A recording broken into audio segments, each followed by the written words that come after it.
Gospel of Mark, chapter 5.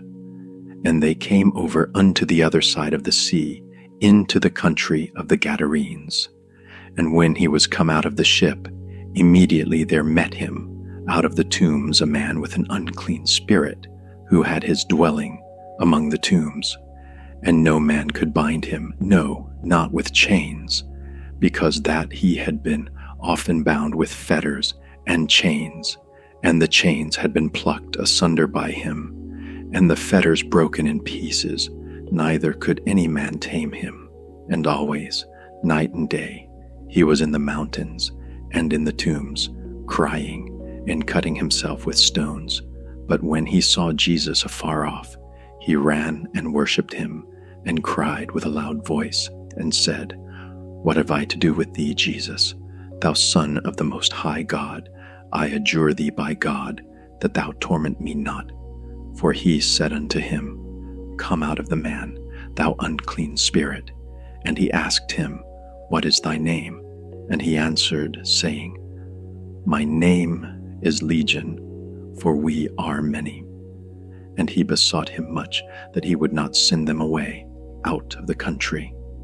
Now there was there nigh unto the mountains a great herd of swine feeding. And all the devils besought him, saying, Send us into the swine, that we may enter into them. And forthwith Jesus gave them leave.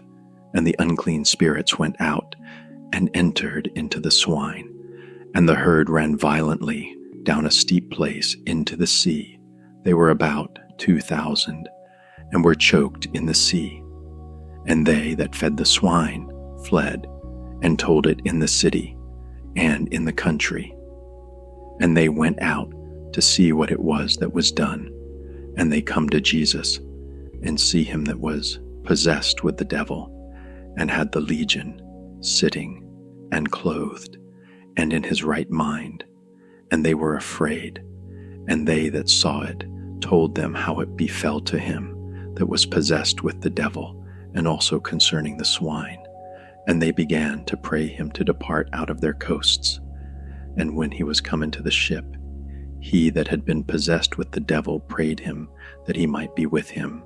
Howbeit Jesus suffered him not, but saith unto him, Go home to thy friends, and tell them how great things the Lord hath done for thee, and hath had compassion on thee. And he departed, and began to publish in Decapolis how great things Jesus had done for him. And all men did marvel.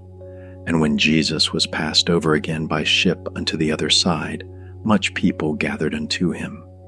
And he was nigh unto the sea, and behold, there cometh one of the rulers of the synagogue, Jairus by name. And when he saw him, he fell at his feet, and besought him greatly, saying, My little daughter lieth at the point of death. I pray thee, come and lay thy hands on her, that she may be healed, and she shall live. And Jesus went with him.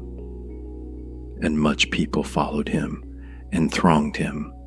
And a certain woman, which had an issue of blood 12 years, and had suffered many things of many physicians, and had spent all that she had, and was nothing bettered, but rather grew worse, when she had heard of Jesus, came in the press behind, and touched his garment. For she said, If I may touch but his clothes, I shall be whole. And straightway the fountain of her blood was dried up, and she felt in her body that she was healed of that plague. And Jesus, immediately knowing in himself that virtue had gone out of him, turned him about in the press, and said, Who touched my clothes? And his disciples said unto him, Thou seest the multitude thronging thee, and sayest thou, Who touched me? And he looked round about to see her that had done this thing. But the woman, fearing and trembling, knowing what was done in her, came and fell down before him, and told him all the truth. And he said unto her, Daughter, thy faith hath made thee whole. Go in peace, and be whole of thy plague. While he yet spake, there came from the ruler of the synagogue's house certain which said, Thy daughter is dead. Why troublest thou the Master any further? As soon as Jesus heard the word that was spoken, he saith unto the ruler of the synagogue, Be not afraid, only believe. And he suffered no man to follow him, save Peter and James and John, the brother of James. And he cometh to the house of the ruler of the synagogue, and seeth the tumult, and them that wept and wailed greatly. And when he was come in, he saith unto them, Why make ye this ado, and weep? The damsel is not dead, but sleepeth. And they laughed him to scorn.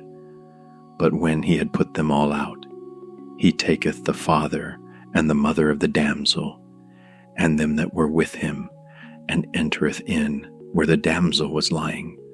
And he took the damsel by the hand, and said unto her, Talitha cumi, which is, being interpreted, Damsel, I say unto thee, arise.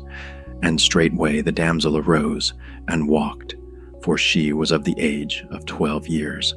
And they were astonished with a great astonishment. And he charged them straitly that no man should know it, and commanded that something should be given her to eat.